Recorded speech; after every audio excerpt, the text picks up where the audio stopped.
Terus. Nah ini teman-teman, saya berada di rumah Nenek Rosna yang rumahnya tidak layak huni teman-teman, dan sekarang sudah mulai direhab oleh Aspila, Asosiasi Piaman Laweh teman-teman. Nah ini sudah datang pasirnya, masih ada kerikil lagi. Nah ini tanah gunung dan mungkin akan dilantai teman-teman ya. Ini Nenek Rosma sekarang sudah tidak di rumah familinya teman-teman ya.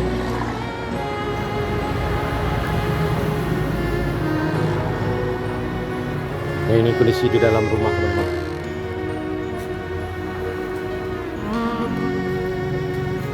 Coba kita masuk ke dalam.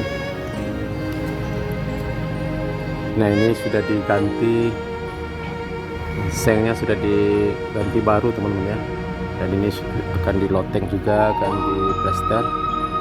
Nah ini pengerjaan lantai juga sedang dalam proses ya. Tukangnya sekarang sedang libur atau gimana nih teman-teman.